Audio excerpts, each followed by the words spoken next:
fotinho do Pavinato, porque você é um cara que entende de grife, né? Você é um cara sempre bem vestido. Janja tá voando em Portugal. Tá voando. Brasil tá pegando fogo, ela tá em lojinha de luxo, cheia de segurança, entrando em loja de luxo. Lula com a gravata de mesmo R$1.000. assim saiu na foto igual a bruxa queca, né? Com vestido roxo e um sobretudo em cima. Agora, vamos falar primeiro desse papelão. Desculpa, meu amor, mas é assim. Desse papelão. Quem se veste bem, ela deveria falar mais com ele. Olha aí, vamos falar então primeiro do papelão do Lula em Portugal. Porque ele antecipou a viagem. É sempre assim. Ora, pois. Quando ele falou besteira com relação ao plano para matar o Sérgio Moro e outras autoridades, teve uma pneumonia. Aí sumiu do cenário nacional, estava lá sendo tratado. Agora antecipa a viagem para Portugal. Já que o bicho tá pegando aqui, vamos para Portugal. Só que não adiantou para vir. Opa, não. Porque ele está sendo humilhado em Portugal. Eu queria, antes de te passar a palavra, pedir pro Filipinho colocar as palavras do líder de direita em Portugal sobre a presença do Lula no país. E ele convocando manifestações em Portugal contra o Lula.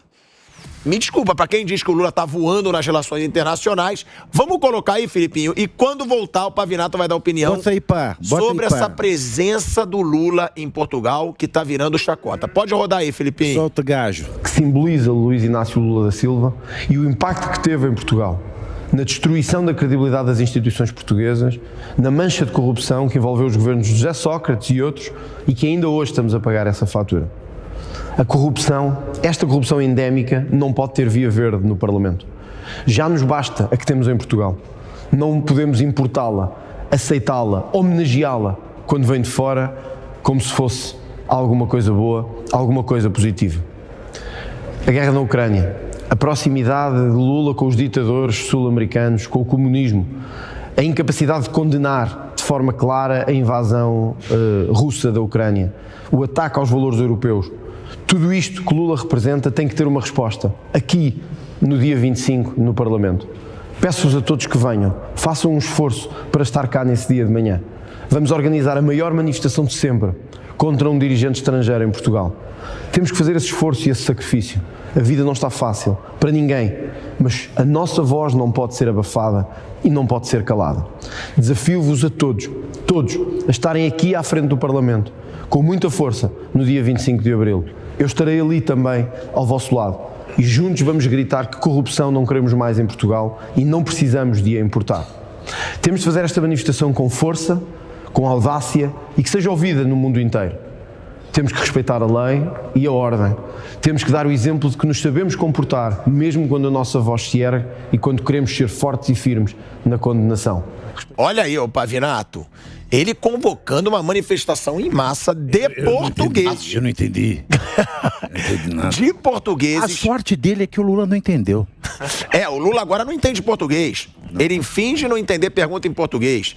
Agora, essa situação, convocando manifestação em Portugal contra o Lula e deixando claro, não precisamos importar corrupção.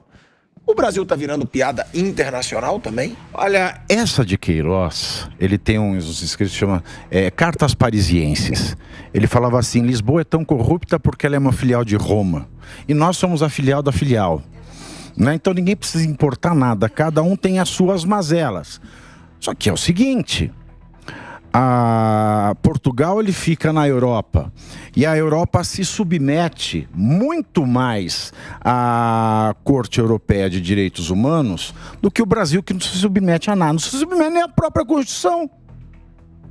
Então lá eles têm um cuidado muito maior e é um escândalo muito maior quando um dispositivo do regulamento de uma decisão da Corte Europeia de Direitos Humanos é desrespeitada, quando uma previsão da Constituição é desrespeitada, quando uma determinação do Código de Processo Penal é desrespeitada. Então isso gera escândalo. De presidente brasileiro recente que tenha tido protesto assim contra a presença dele no país?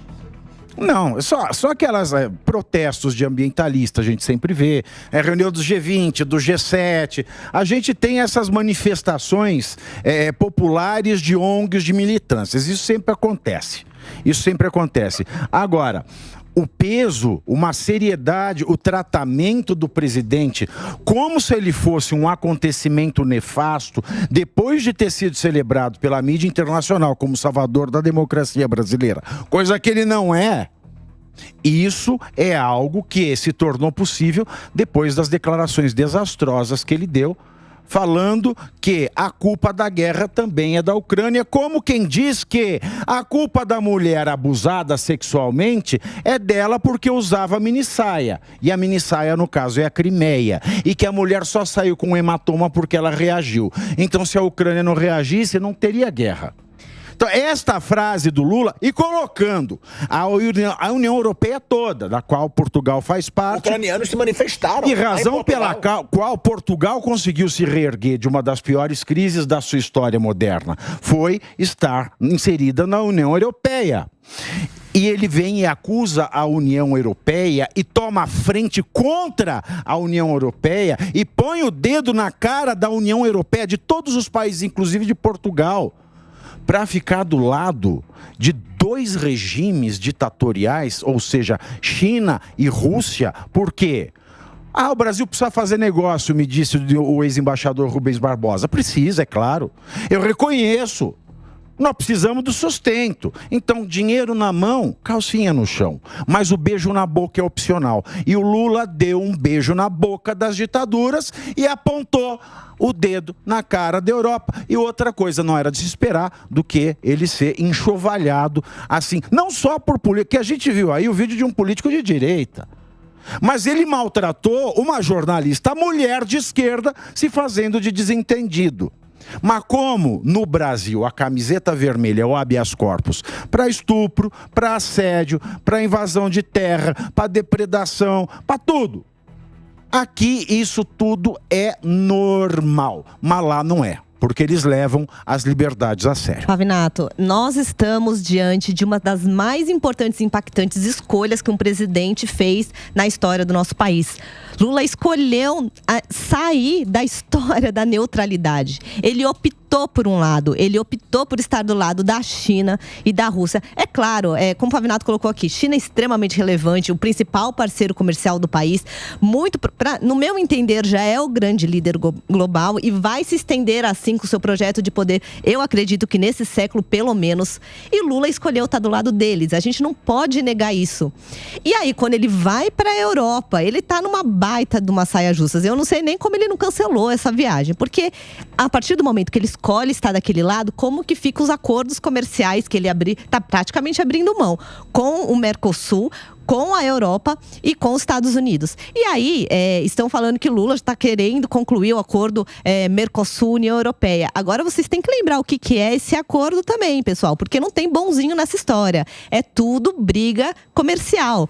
A União Europeia quer que o Mercosul se submeta a diversas regras ambientais, inclusive o Parlamento Europeu já falou, praticamente falaram assim, não vamos comprar de produtos brasileiros, praticamente disseram isso, porque eles disseram cacau, soja, café, tudo que se produz aqui no Brasil de áreas desmatadas nos últimos 20 anos, o que é um absurdo se colocar isso. Estão fazendo uma demanda, colocaram o Brasil como país de alto risco ambiental.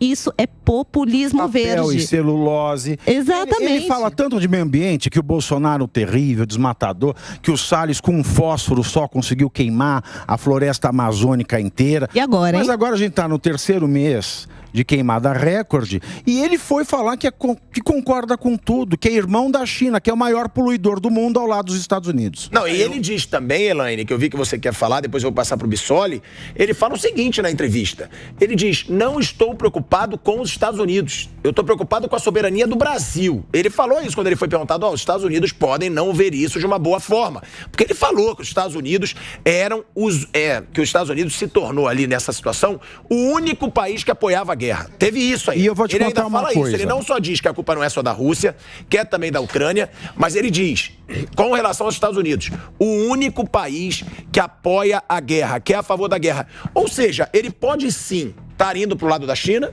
o que pode ser uma maravilha para ele, só que ele está jogando contra a principal potência econômica do mundo ainda. porque ainda é os Estados Unidos. E não é muito bom. Além vou de te você contar ter uma aí coisa, a eu vou ficar Ucrânia e a quieto, União tá? Europeia contra os Estados Unidos. Porque eu tô falando Ele está sendo muito. uma desgraça. Ele está sendo uma desgraça internacional. Sabe o que eu vou te contar? É um detalhe, eu vou ficar quieto um pouco, que eu tô falando muito.